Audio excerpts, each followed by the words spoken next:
tātou. Ka ringa whakaronga.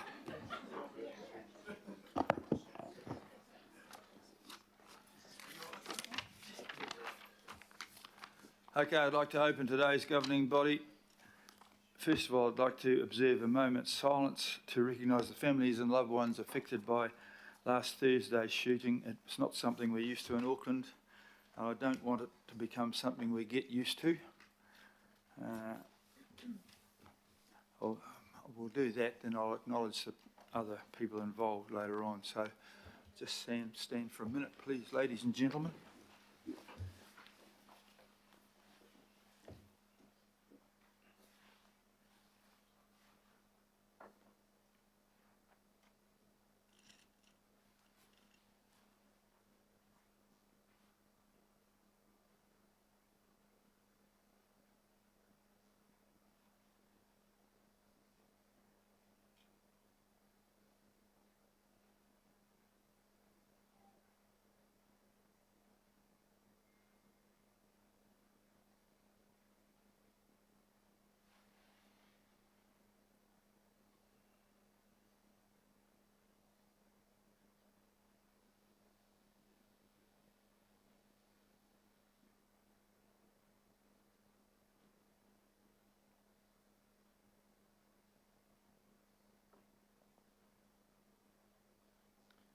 Thank you.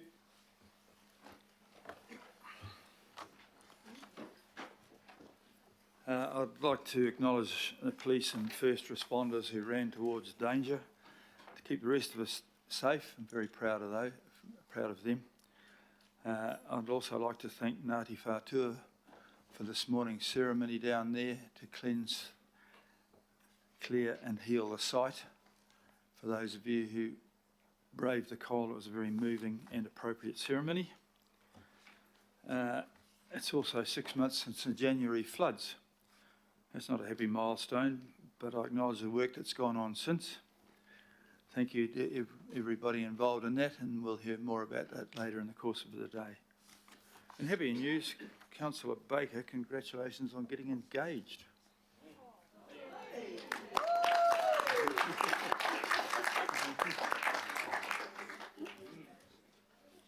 You're not allowed to say she should have gone to Specsavers.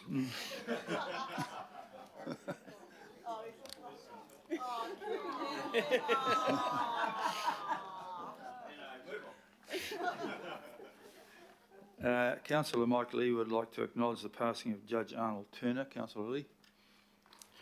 Thank you, Mr Mayor. Arnold Turner was the founding father of Auckland's Regional Parks Network. As a young planning lawyer in 1953, he was approached by the Mayor of Mount Albert on the tram, apparently on the way home from work, to become involved in politics, which he did. He was elected to the Mount Albert Borough Council for 3 terms, serving as Deputy Mayor for a couple of terms, and then he was appointed to the Auckland Regional Planning Authority, which was the forerunner of the ARA. He was also, because of the Turner family, close association with the Waitakere Rangers, with Huia in particular, made the chair of the Centennial Park board, which is now the Waitakere Rangers Regional Parkland. That was the basis of the Regional Parks Network, which Arnold Turner is the chair of the first Regional Parks Committee, which met down in this town hall debating chamber in 1963, began with Long Bay, Wenderholm, Mahurangi, Shakespeare, and he retired from politics in 1968 to pursue his original legal career and rose to become the Chief Judge of the Planning Tribunal, which is now the Environment Court. Arnold Turner stayed closely involved with regional parks to the end of his life, and even last year spoke out against changes in the regional parks management plan, which would have seen 20 parks transferred to the Hauraki Golf Marine Park, which at that same time was being the subject of possible changes to become abolishing the park and becoming a non-elected authority. Thankfully, thanks to Arnold and his leadership and the people around him, including some of us, that never happened. So we pay tribute to Arnold Turner, one of the post-war generation of the builders of Auckland. Thanks to his work, we have the Regional Parks Network, which is such a popular aspect of a local government in Auckland. Thank you. Thank you, Councillor. Right, apologies. Are there any apologies? We'll see. Yes, we have Councillor Dalton and Councillor Foley for early departure. Okay, any more? All those in favour, please. Contrary, carried. Right, confirmation of the minutes. Mover and seconder. Thank you. There's Walker and Sayers. All those in favour, please say aye. Contrary, carried. Declarations of interest. Any further people wish to raise declarations? No, that's good. Righto. Before we move on to a very big agenda today, I'm asking everyone to keep it tight. We have moved some items around so that subjects are more grouped together. And after the item has been presented, I'm going to take questions and ask you to be concise and not lead into what is effectively a speech. Once questions have been completed, I'll ask staff to move away from the table, and then in debate you'll have 5 minutes. I'll ask Sandra to ring the bell at 4 so you know when to start wrapping up.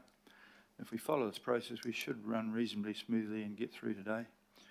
Also, I'm asking those online. There's nobody online. Councillor Alf is online. If it's possible, please put your camera on. It just sort of makes it more a better viewing experience. Thanks in advance for that. So moving on. Public input. We have declined a request from the residents of Huia to Titirangi to Green Bay. Urgent issues for stickered houses. Matt Tucker, our Group Recovery Manager, has been in contact to arrange in-person meeting with the group. We have local board approved input from Waitakere Rangers Local Board Chair Greg Pressland on the need to provide certainty to affected landowners by concluding negotiations with the government as soon as possible. There's quite a lot of confidential stuff in this there. Are you there, Greg? Extension of rates relief, provision of dedicated support person for Titirangi residents, similar to that provided for Piha and Kari.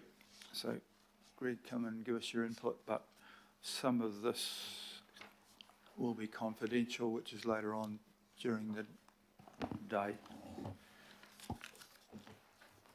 Thank you, Mr Mayor, and that's acknowledged. With me is Liz Manley, who's one of our local board members. And there's 3 things that I wish to talk about briefly. First one is need for certainty for affected landowners, and that is by concluding the negotiations as soon as possible. Second is extension of rates relief, which is another agenda item today. And the third is perhaps more managerial, but it's the provision of a dedicated support person for Titirangi residents, similar to that provided for Piha and Kari. My initial comment is that myself and other members of the local board have met regularly with affected people, particularly the groups from Piha, Kari and Titirangi, which are the areas of the local board where the effects are most concentrated. These meetings are sombre. They involve people whose most valuable asset has been significantly affected. They involve families with kids who have, in many cases, had to arrange rental accommodation and fund this as well as a mortgage and rates. Some of them are approaching crunch time, where their savings or insurance payouts or both are approaching depletion, and their future is uncertain. They're facing severe financial and emotional pressures, and there are clearly cases where their mental health is being impacted, and the risk of ongoing uncertainty is affecting their overall well-being. And so moving on to the need to provide certainty, I appreciate that this is part of your confidential agenda item. And I don't want to talk about the figures in detail, although I note the publicly released figure yesterday that the storm could cost the region in the vicinity of $4 billion. Can I urge councillors, though, to resolve this matter as quickly as possible so the buyout process can start? And speaking as a ratepayer and as a taxpayer, I'm not particularly concerned which hat is used. We just need to get this resolved. The affected people need certainty. The completion of negotiations with the government and the establishment of the fund will provide the level of certainty that they don't currently have. In relation to rates relief, these people are unfortunately guinea pigs. They're arguably the first large group of climate change victims that we have, and our treatment of them will set the standard for how others are treated in the future. And I believe that us as Council Whānau should be doing what we can to help. They need as much support as we can provide, and anything that can be done to help them, at least financially, needs to be considered. This will provide them with some financial respite, and in many cases will be deeply welcomed. To require them to pay rates on a property they cannot live in is adding further distress to an already distressed situation. And if we do act to give them full rates relief, it will give them some hope and show the Council has their best interests in heart. And my preference is that we provide full rates relief rather than half. The amount involved will be a fraction of what we collect in total by way of rates, and it's something that we need to do. And thirdly, in relation to a dedicated support person for Titirangi residents similar to that provided for Piha and Karikari, current figures are that Piha and Karikari have a total of 30 red stickered properties, 34 yellow stickered properties, so a total of 64. Titirangi and Green Bay have 17 red stickered properties and 51 yellow stickered properties, which is a total of 68. The council officer involved, Simon Fraser, is doing an outstanding job in acting as liaison for Piha and Karikari, and although his help is of general assistance to Titirangi, they're lacking the same sort of support, and numerically one view is that their need is greater. The matter is obviously for management, but we would urge that there be the equivalent to Simon appointed for Titirangi and Green Bay. It's a shame that he cannot be cloned. Those are my comments. Thank you, Mr. Mayor. Thank you, Greg, for your input. Much of the material will be confidential, so we can only discuss this in general terms, but your comments are noted, and it's tough for a lot of families affected, not just there, but right across the country in those areas. And so the government negotiations is with us, plus 3 other very large areas as well. Are there any questions? I do have questions from Councillor Henderson and Councillor Sayers. Thank you, Mr. Mayor. Quick one, but also just acknowledging your local board who've done a fantastic job and your huge leadership over this crisis. I think it's fantastic and our community really appreciate it. My question is, do people generally feel council are active partners in helping these residents back on their feet?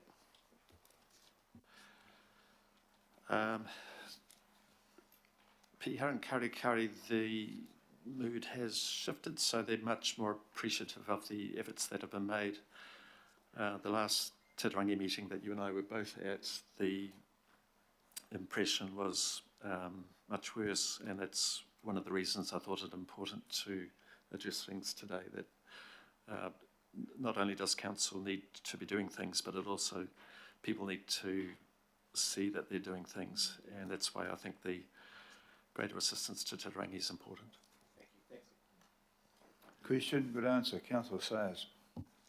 Yeah, thank you, Your Worship. Thanks, Greg. I've got a couple of questions. First one's around your plea for 100% versus the 50% relief. Right, obviously, you'll be aware of some figures in there about how that doubles the current budget or what they're going for. But can you just expand a little bit why would be preferable for 100 rather than a 50%? And then I do have another question. Yeah. 2 reasons, basically. First one is because the level of stress is intense, any gesture that we can make for them would be of great assistance to them. The second is a more practical one, that there are lots of cases where their money is running out. They have a mortgage, they've got accommodation expenses, they've got rates on top of that, and many families just aren't geared for that sort of money going out each week. So the rates is one thing that we can do to alleviate that for them. And for some families, it could be the difference between break even and going behind. Thank you for that. And the other questions around, it says rates, right? So is your understanding that that relief, whether it be 50% or 100%, is for just the general rates, or does it include, is your understanding it's for all the rates? Just some clarity around that. I can ask the officers later for clarification. And related to that is, do you have in your area a high use of septic tanks?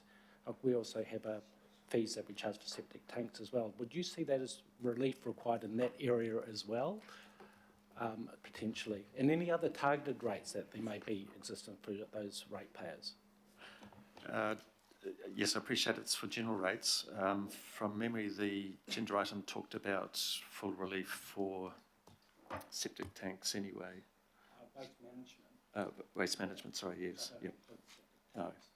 No, and Waitakere, we've got quite a special arrangement where there's a special rate for a dedicated septic tank pump out. And to be honest, I haven't worked through the implications of that. It's not a huge figure, and I don't know if it would make a difference either way, but certainly if they're not being pumped out though, then it's reason not to charge them. Thanks, Greg.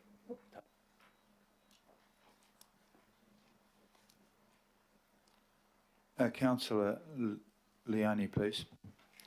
Kia ora, thank you again for coming in and speaking to us and all the support that you've been providing to the residents there. I just wanted to ask around the welfare support and the mental health support. Do you believe that what the council has been providing has been effective, or is there anything additional we need to be doing there? It verges into what Central's doing, what Local's doing. The assistance that we've been giving to Pihar and Karikari is working reasonably well, and people are grateful for that. And I'm aware that some of the local social entities are providing, for instance, there's the ability for free counselling to be made available.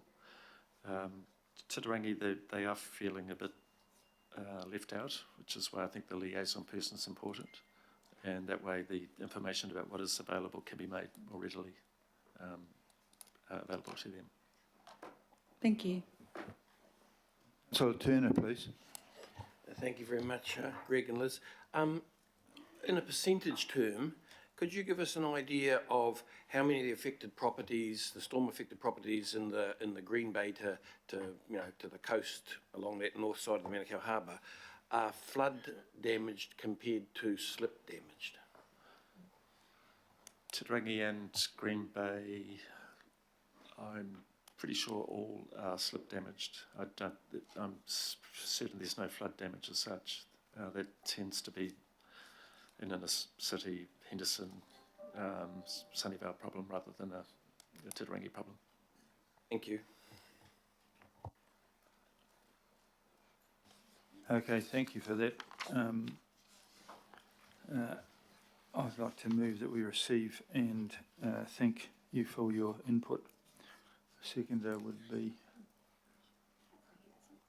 Councillor Henderson. Thank you for that. All those in favour, please say aye. Contrary, thank you very much, Greg. And you'll hear later on through the grapevine what happens in the confidential. There are no extra